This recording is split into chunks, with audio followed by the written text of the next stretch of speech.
Assalamualaikum warahmatullahi wabarakatuh. Salam hangat dan salam sejahtera bagi kita semua. Perkenalkan, nama saya Ardi Wiranata dengan NIM 0557 Program Studi Ilmu Komunikasi, mata kuliah Public Speaking UPBJJ Palembang.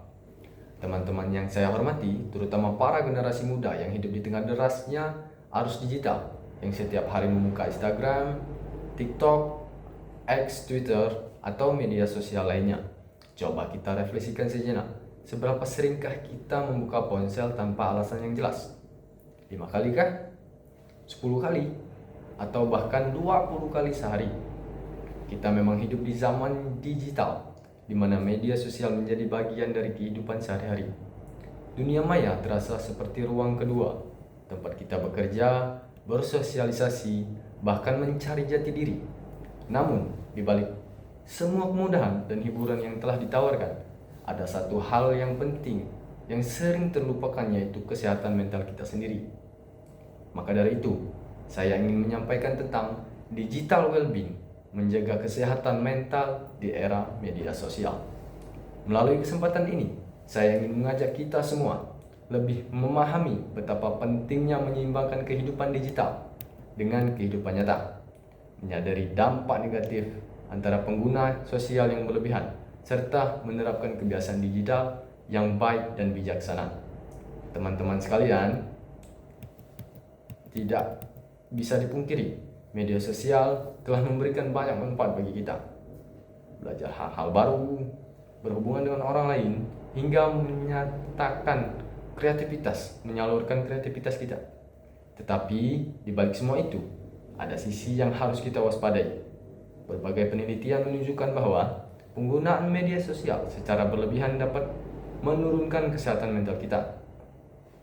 Data dari We Are Social and Malware 2024 menyatakan bahwa rata-rata masyarakat Indonesia menghabiskan lebih dari 3 jam 15 menit setiap hari di media sosial, salah satu angka tertinggi di dunia. Bahkan riset dari University of Philadelphia, Hon et al. 2023 menunjukkan bahwa membatasi penggunaan media sosial hingga 30 menit per hari saja dapat membuat seseorang lebih bahagia dan merasa kurang kesepian. Dampak negatif yang muncul pun beragam, diantaranya: 1. Perbandingan sosial tanpa sadar.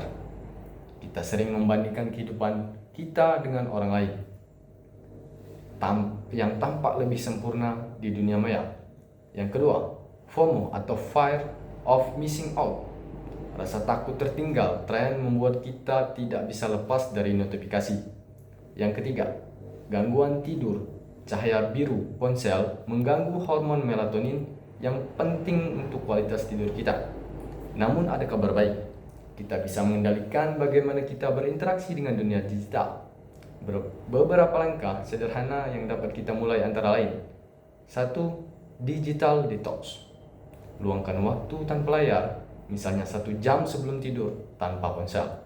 Yang kedua, mindful scrolling, atau gunakan media sosial dengan sadar sebelum membuka aplikasi tersebut.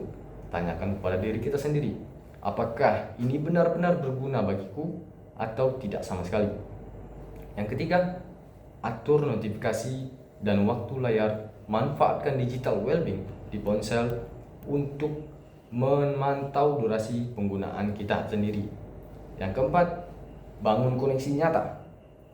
Habiskan waktu bersama teman atau keluarga secara langsung, bukan lewat layar handphone atau media sosial. Berdasarkan survei Kominfo dari UNICEF 2023, lebih dari 60% remaja Indonesia mengaku merasa stres karena tekanan yang muncul dari media sosial. Angka ini membuktikan bahwa masalah ini nyata dan perlu segera kita tangani. Hadirin sekalian, media sosial bukanlah musuh bagi kita. Ia seperti pisau, bermanfaat jika digunakan dengan bijak, tetapi bisa melukai jika digunakan tanpa kendali. Mari kita mulai dari hal-hal kecil, seperti mengurangi waktu menatap layar, mengurangi membandingkan diri dengan orang lain, dan lebih banyak fokus ke dalam kehidupan nyata. Sebagaimana pepatah digital yang bijak mengatakan, jangan biarkan ponsel mengendalikan hidupmu. Gunakanlah ia sebagai alat, bukan sebagai tuan. Semoga kita semua bisa menjadi generasi digital yang cerdas, sehat, seimbang, baik di dunia nyata maupun di dunia maya.